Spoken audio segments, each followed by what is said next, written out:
Welcome to a new What I Eat in a Day. It's definitely getting darker now in the morning, so sorry about the ugly lighting. Anyways, I started this day with a yogurt bowl, and to the bowl I added frozen blueberries that I had thawed in the fridge overnight. I also added a muesli, hemp seeds and pumpkin seeds, cinnamon, and of course yogurt. I also had to add a bit extra muesli in the end to keep a good ratio between yogurt and crunchy stuff. I also had a banana and peppermint tea.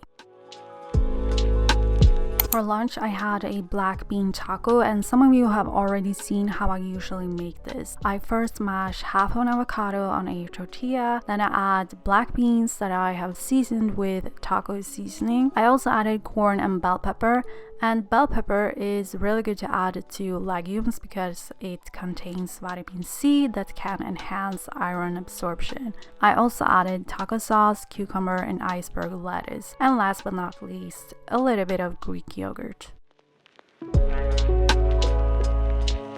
I usually crave something sweet after a savory meal, and as you may have noticed if you've seen my other videos, I really enjoy frozen mango. For dinner, I made a lasagna soup because I had about 4 lasagna noodles left that were about to expire, and I can only get whole wheat lasagna noodles from a particular store, so yeah, I worked with what I had left. I will add a link to the recipe in the description. I started by soaking red lentils for about 30 minutes. I also soaked sunflower seeds in hot water until I needed to use them, basically. And to a pot, I added chopped red onion and garlic. I also added 1 zucchini that I had diced into this size. Then I added diced mushrooms, and I let that cook for a while until the mushrooms had released some water.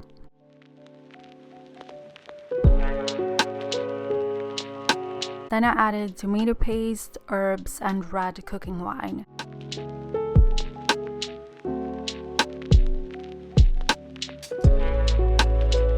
I stirred it around before adding canned tomatoes and water. I also added herb salt to the water to make sort of like a veggie stock. I then drained and rinsed the lentils before adding them as well. I also added a bay leaf.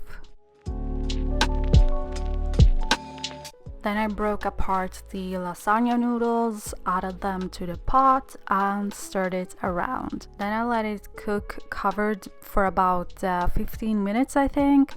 And you want to stir it occasionally so the noodles don't stick together. While that was cooking, I made the sunflower cream. So I drained the water from the seeds and blended them together with pea milk and nutritional yeast.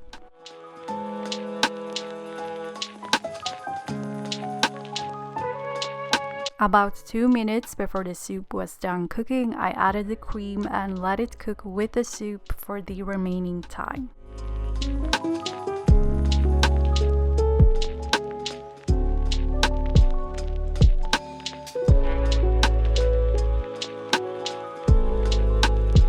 Lastly, you want to remove the bay leaf and add black pepper before serving. The soup is kind of thick, but lasagnas are thick and creamy for lack of a better explanation. But if you would prefer a thinner soup, you could use less sunflower seeds. The sunflower seeds can also be subbed for cashew nuts if you tolerate them. That could also make the cream even smoother. If you have a more powerful blender, the cream will likely also be smoother than mine. The soup did taste really nice though, and it was very filling. But I still wanted some bread with the soup, so I had 2 crisp breads. I only had enough avocado for one, so to the other one I added butter. I also added herb salt, nutritional yeast, and bell pepper.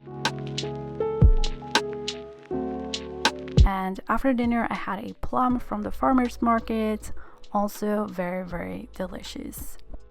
And that's all I ate this day. I hope you liked the soup recipe. Thank you so much for watching, and don't forget to like and subscribe.